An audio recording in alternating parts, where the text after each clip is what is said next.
चला झाला का स्वयंपाक? मी तर करायले आज आवऱ्याच्या शेंगाची भाजी.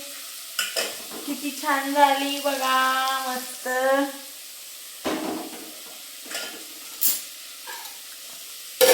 आता मला करायच्या भाकरी, भात पण करून ठेवलाय. हे बघा केवढूचा भात केलाय मी. दोघ जण आहोत जेवायला, तर या जेवायला. आणि मी केली आवऱ्याच्या शेंगाची भाजी, भात. आता करते 2 भाकरी